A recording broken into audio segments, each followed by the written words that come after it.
Assalamualaikum and hi. Our group will present about the Pencana Kerjaya 2.0, also known as Hiring Incentive and Training Program. My name is Aqilah Binti Abdul Baka and I will be the first presenter. The first part is program identifying. Pencana Kerjaya 2.0, also known as Hiring Incentive 2.0, is a program under the Malaysian Budget 2021 and is an improvement on the previous Employment Incentive Program. Pencana Kerjaya was announced under the National Economic Recovery Plan in June 2020 by the former Prime Minister Tan Sri Muhyiddin Yassin at a time when the COVID-19 epidemic has hit the world. This program is basically aims to increase job opportunities for local job seekers, and it also aims to stimulate and help the hiring demand among employers who want to find the employees. It is also has been improved from the previous hiring incentive, which is a better rate of incentive in order to promote the job creation and quality jobs, as well as to reduce the unemployment among locals due to the previous COVID pandemic.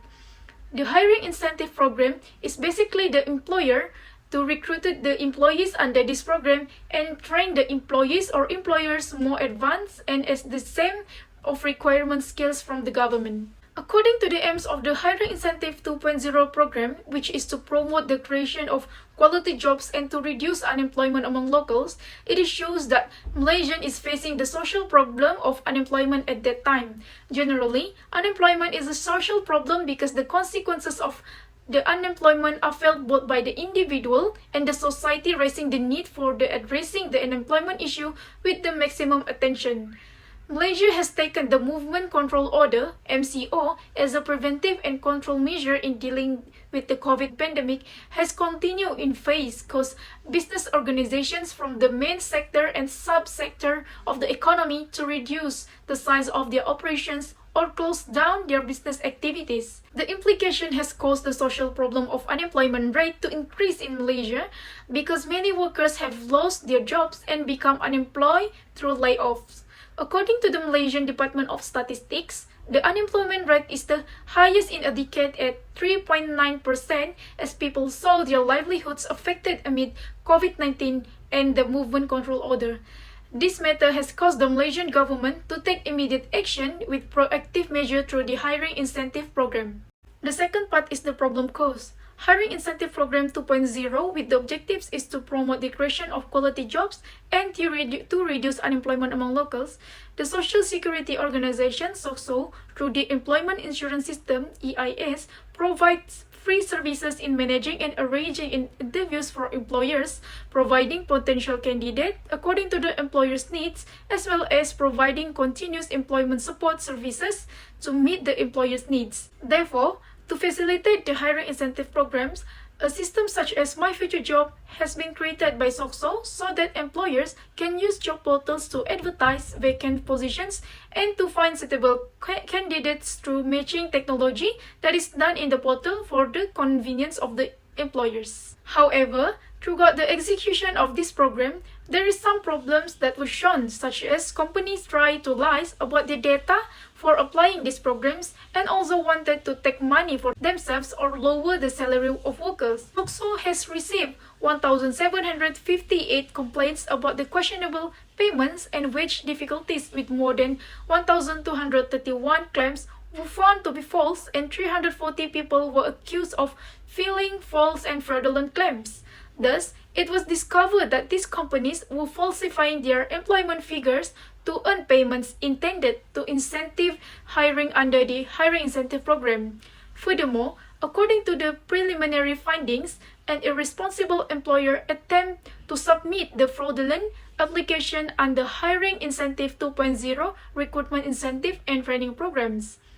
After SOCSO officials got the form confirmation, it was discovered that the employer had created false documents with a total employees signing and affirming that they are still employed by the company in question. Another problem with this program is it is only valid for 6-month employment, meaning to say, individuals must demonstrate outstanding properties while on the job or risk being fired or failing the program's evaluation. When the job period is up, the employee may claim that he or she was unlawfully terminated and file a lawsuit against they are considered full-time employees. However, if the organization believes the employer is not up to task, the employer should be able to discharge them with the skills obtained so that they can find another work. The government must intervene by creating work possibilities that more useful to the people in the long period of time. The third part is the stakeholder and shareholder involved.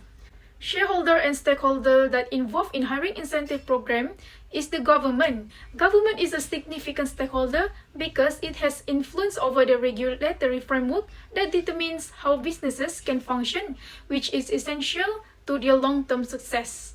The government are responsible in controlling the legal framework, environmental regulation, health and safety, public funding, taxation policy, and implementation.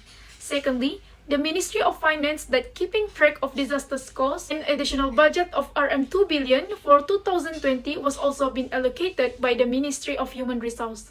Next, the Federal Recovery Agencies under the Ministry of Human Resources is the Social Security Organization, SOCSO, which are administered to encourage job creation and improve employment opportunities by fully funding the program. Next stakeholders are the several training providers from the companies and institutes such as Significant Technologies Senjan Berhad, Mindtrack Consulting, FMM Institute and LO Solutions Senjan Berhad, and many more other training providers that have been appointed by SOCSO. For instance, SIG Tech is a contributor to the hunt for new talent, which is job seekers, and placement in companies, particularly in the telecommunication sector. Other than that, the FMM Institute that located in Kota Kinabalu, Sabah, which SOCSO has appointed to be one of the center of training provider. External stakeholder, on the other hand, is the individual or groups such as employers, new hire employees, and apprentices. Next is the employers that apply hiring incentive program with SOCSO for new employees. Through this program, they are able to apply incentive for up to 1,000 for a 6 month per person every month when they are hire new or employees. External stakeholder, on the other hand, is the individual or groups such as employers, new hire employees, and apprentices. Next is the employers that apply hiring incentive program with SOCSO for new employees. Through this program, they are able to apply incentives for up to 1,000 for 6 months per person every month when they are hire new apprentices or employees. That's all from me. Thank you. As in this part, there are about 6 parties involved. The first one is the Ministry of Human Resources, the main implementer of this program, where this program was implemented to combat the arising issue during the COVID-19 pandemic, which is the unemployment issue. Next, the Social Security Organization, SOCSO or PERKESO, which is also the implementer who in this program, this organization able to provide employers with a cash bonus for hiring new employees in purpose to increase the employment rate. Then, the Ministry of Rural Development collabs with the Ministry of HR, SOCSO and FMM to deliver information and employment services of SOCSO, particularly related to job opportunities. Another 2 more are the Federation of Malaysian Manufacturers FMM and Malaysian SME Association, which in this program collabs to channel communication regarding government initiatives related to employment as well as to assist FMM and SMEs members in hiring new workers. Last but not least, the Human Resource Development Fund HRDF that collabs with SOCSO in providing funds for training for unemployed individuals and new employees with no working experience under the recruitment program. Penjana Kerjaya is a program mandated by the Malaysian government under the National Economic Recovery Plan Penjana that is oriented at improving employment demand among companies and expanding employment options and employability among local job hunters. Meanwhile, Penjana Kerjaya 2.0 is an improvement from the previous hiring incentive program called Penjana Kerjaya 1.0, or basically just known as the Penjana Kerjaya.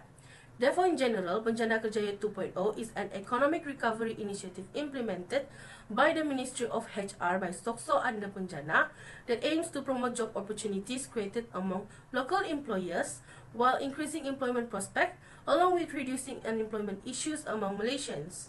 For your information, the government has allocated a total of 1.299 billion ringgit to over 38,000 employees in order to retain over 280,000 local workers. Other than that, the government also has allocated another total of budget amounting 589 million ringgits for the employment incentive through this Bencana Kerjaya 2.0, where it has benefited over 16,000 employees and over 138,000 employees. Furthermore, the government has allocated another 19.453 billion to over 350,000 employers through the wage subsidy program, or known as the Program Subsidi Upah (PSU), in the purpose to retain the 2.95 million Malaysian workers, along in an effort to reduce the unemployment rate. PSU, or the Wage Subsidy Program, on the other hand, functions as a monthly financial assistance granted to the employers of every business for every local employee earning 4,000 ringgit or less. PSU is introduced as part of the Prihatin package and intends to assist employers whose business activities have been impacted by the COVID-19 pandemic in continuing to operate and retain employees until they reach financial stability.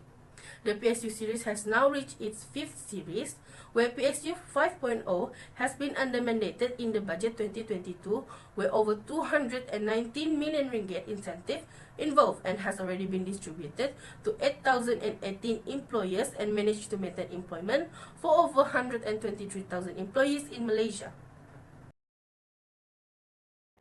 The strength of this program is collaborating with other agencies, where the Social Security Organization (Perkeso) is proactive in establishing collaboration with various stakeholders to help individuals who have lost their job to find employment opportunities more effectively by signing a strategic partnership with the Federation of Malaysian Manufacturers and the Malaysian SME Association to channel communication regarding government initiatives related to employment and increasing employment opportunities. At the same time, employers from both organizations can get the benefit when they are successfully hire new employees through this program. Furthermore, there have been issues involving employers misusing funds since the implementation of this program. So, in addressing this issue, the collaboration with the Malaysian Anti-Corruption Commission is very important to solve this issue. Taking such action shows that the government are committed to implementing this program to assist both employers and employees in meeting the challenges of the pandemic, which has an impact on the life of society. For instance, since the program inception, there have been reports of employers make false claims and misusing funds intended to pay the salaries of their employees who participate in the program. The weaknesses of this program is even the program policy is viewed positively, its framework and implementation does not fully benefit the youth and fresh graduates. This is because, according to the former Ministry of Finance, this program advertised for job opening about 76% and only 44% applications were received. But only 4 out of 10 unemployed or fresh graduates are eligible for the benefit of this program, raising concern about the program's ability to create a competitive economic environment during the post-COVID-19. Because employers use Bencana Kerjaya Fund to hire graduates for low-skilled jobs, more low-paying jobs will be created for graduates and job seekers, potentially resulting in a skills mismatch. Employees hired under this program may also be laid off if the program is not continued. This program should be the best platform for employers and governments to work together to create a competitive economic environment that offers skilled jobs at a fair wage. However, this program seems to be an effort to create low-wage job opportunities, which were already an issue before the COVID-19 crisis.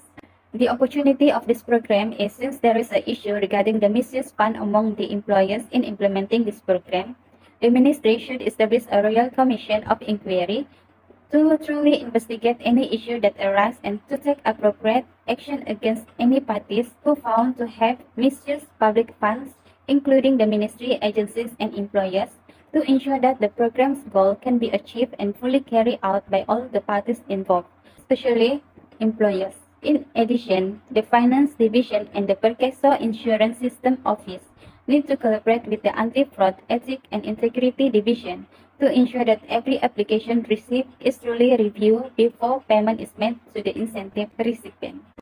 The threat of this program is the employers make a false claim and misuse funds. The advantages of this program are significant for both employers and employees. Despite this, some parties have been drawn to the lucrative incentive by making false claims and misuse the fund of this program by using outside sources of data or collaborating with training providers to create fraudulent claims with incentive offered. This action impacted other job seekers, particularly those who are unaware their information is being misused by labor providers. The strategic choice of this program is to guarantee the program's success. Every businesses or group must engage in the important act of strategic choice. The training aid is the first strategic move in implementing this program, since it encourages employers to create jobs and improve employment prospects for local workers, while the government has prohibited the hiring of foreign workers until the end of the year. The newly hired employees who require additional skills in their new job can be sent for training through Penjana Kerjaya. Employers can apply for training on the Penjana Kerjaya website, and they also can choose from the available courses endorsed by the Penjana Course Committee. Once approved, the program will pay for training fees. This could boost the program's effectiveness in sustaining businesses and lowering the country's unemployment rate during the pandemic. Implementation of hiring incentive program, Penjana Kerjaya had faced challenges involving employers and training providers in misappropriate and false allegation. According to Datuk Seri Dr. Muhammad Azman Aziz Muhammad, the CEO of SOCSO, after surveillance and intelligence gathering since May of last year, revealed that some employers had false claims and misappropriated these funds. Investigation into Penjana Kerjaya false claims was carried out through Ops Hire in collaboration with MACC. A chief executive and a 41-year-old man has been arrested due to submitting bills for employee recruiting training program containing false information. They were detained for a period of 4 days until July 21st to assist the MACC investigation into the 100 million employment hiring incentive program Penjana Kerjaya. In connection with its investigation into the Penjana Kerjaya case, MACC detained 37 suspects on July 14 across different states. The following day, Johor and Penang both apprehended 3 more people. 42 persons, ranging in age from 28 to 70, have been detained so far under Ops Hire. This program was supposed to encourage job creation through the hiring incentive to reskilling and upskilling apprentices, the jobless and underrepresented population like elderly workers and those with disabilities. Therefore, employers should take this advantage to not rely on foreign workers. Next, through the hiring incentive program Penjana Kerjaya, employers are given by the government an amount of funds for training allowance to one employee. Employers have the opportunity to invest in high productivity industries and automation. However, in keeping track with the economic recovery, employers still rely on foreign workers in keeping track with the current situation. Syed Hussein Husman, the president of the federation, said that the special quota system for foreign workers should be maintained because a ready labor pool would help the private sector accelerate the pace of economic recovery through the hiring incentive program Penjana Kerjaya. Employers are given by the government an amount of 4,000 ringgit for training allowance to one employee. He also added that the issue of unemployment among locals should not be brought when there is an urgent matter to bring in foreign workers. Hence, for the sake of economic recovery, government must face the reality that locals are not eager to fill up the positions and the urgent need to hire foreign workers should be addressed. Therefore, while receiving government support to grow the enterprise and improve stability, it is unfair for employers to continue relying on a low-wage economy and foreign labor. According to the most recent Penjana Kerjaya projection, only 4 out of 10 unemployed people or recent graduates enjoy the benefits of the government incentives. Even in 2011, there has been an increased unemployment among fresh graduates, although there are 650,000 high-skilled jobs created. When the number of foreign workers in the labor market had decreased from a peak of 18.8% in 2007 and 12% in 2017, they still account for more than a fifth of jobs in manufacturing, construction, and agriculture. Financial funds should have actions such as looking at every occurrence of related transaction in which one to be channeled with the establishment of a special committee to avoid issues like this. Hiring incentive is a program that involves organizations such as SOSCO, which must check and investigate each claim first so that the validity is more reliable. External employer involved in the grant of fund and SOSCO must update the application of the fund to whoever receives them so that a review of any spotting documentation and the paperwork on the fund can be carried out.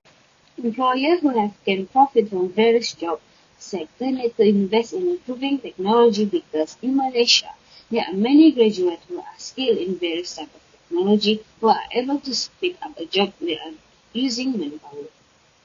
Taking examples from other countries such as Europe and Australia, in work such as garbage collection, operation that use semi-automated trucks and other cleaning machinery that can lift garbage bin by themselves without manual intervention will further increase the efficiency of garbage collection operation. The National Economic Recovery Plan Bencana Kerjaya was introduced by the government as a measure to tide over the COVID-19 crisis and give work to the local people during that time. The target initiative had not only helped the people but also boosted affected businesses and stimulated the economic growth. To ascertain the best fit job for the impacted group, their competency level extended our expertise on career advice and job opportunity. The program also have a lot of benefit from the people. Also, there is also a challenges for the government to provide this work and to help them during that time. That's all from us. Thank you.